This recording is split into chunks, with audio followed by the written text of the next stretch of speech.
Good morning বন্ধুরা, দেখো কি সুন্দর রোদ্দুরটা, শুধু দেখো। ভালোই ঠান্ডা আছে, কিন্তু বেশ ভালো ঠান্ডা আছে। দেখো আমার গাছগুলো, দেখো কদিন উপরে আসতে পারিনি, 2-3 দিন মতো। দেখো আমার গাছ। তো বলো তোমরা কেমন আছো? আশা করি ভালোই আছো, আমিও ভালো আছি।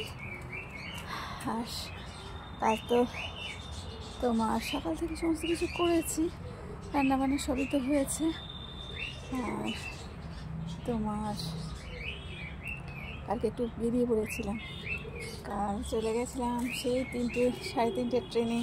3টে বাড়ি থেকে বেরিয়েছি, সুভাষগ্রাম থেকে ট্রেন ধরে গেলাম আমার নিজের বাড়ি, মানে আমার বাপের বাড়ি আর কি।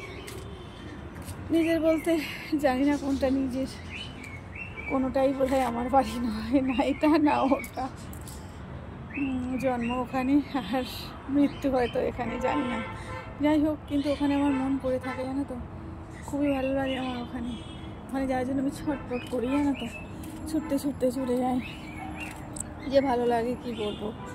হ্যাঁ, খুব ভালো লাগে আমার ওখানে যেতে, জানো তো।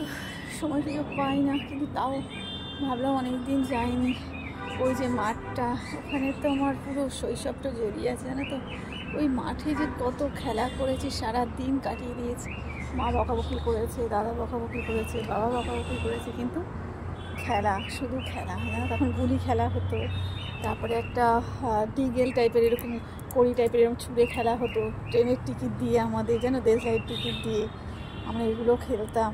তারপর ডাং করে খেলতাম ওই মাঠে, গুলি খেলতাম, জানো। তারপরে গাছে চড়ে আব্দুল খেলতাম, কী যে করতাম। তো ওই মাঠে গেলেই সব স্মৃতি আমার মনে পড়ে, জানো তো। কী যে মজার দিন ছিল, হ্যাঁ কী বলবো। সেই দিনগুলো না ভুলতেই পারা যায় না। ওখানে যাওয়ার জন্য আমি ছটফট করে মরি, জানো তো। এত সুন্দর, কি বলবো।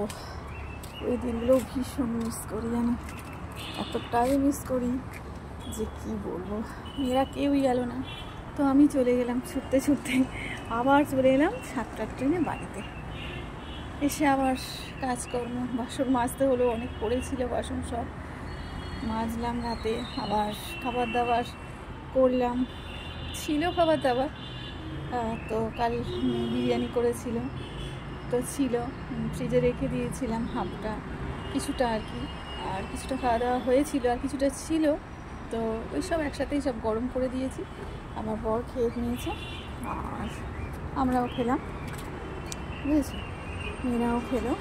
তো বলো তোমরা কোথায় ঘুরলে? কাল তো সানডে ছিল। হ্যাঁ, খুব মজা করে হয়েছে, আমার খুব ভালো লেগেছে। খুব মজা বলতে খুব ভালো লেগেছে ওখানে। তো ছেলেবেলার সব বন্ধুরার সাথে আমার দেখা হলো, ওরাও এসেছিল। কারণ ওর একটা দুঃখের খবর ছিল, বাবা মারা গেছে, তো এসেছিল, জানো তো বন্ধুরা। তো দেখা হয়ে গেল, আর দুঃখও লাগলো, কষ্টও লাগলো। আমার এই বাবার বয়সী, জানো তো। তো কাকু মারা গেলেন। তো যাই হোক, আজকে কাজ লোক খাওয়ানোর। তো আমাকে অনেক করে বলেছিল থাক, আমি থাকতে পারিনি, জানো তো। কারণ আমার থাকার উপায় নেই, জানো তো বন্ধুরা। স্বামীরা এখানে কেউই যায়নি, জানো তো, কেউই যায়নি। তো আমি কী করে থাকবো বলো।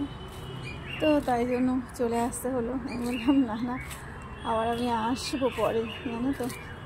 বলো না থাক, কাজ যাবি কী করবো, হলো না। তো আবার পরে যাব। জন্মটা কি আনন্দের বলো, আর মৃত্যুটা কি কষ্টের বন্ধুরা, কি বলবো। ওখানে ভীষণ কষ্ট হলো, দুঃখ লাগলো, চোখ দিয়ে জল বেরিয়ে গেল, জানো তো। সবারই একদিন এই জায়গায় আসতে হবে। তো চলো, আমরা সবাই মিলে আনন্দে থাকি, সুস্থ থাকি, ভালো থাকি, সবাই সবাইকে ভালোবাসি, সবাই সবাইয়ের খবর রাখি, সবাইকে যত্ন নিই। তো চলো, টাটা, বাই। সবাই ভালো থাকি, সুস্থ থাকো, সুন্দর থাকো।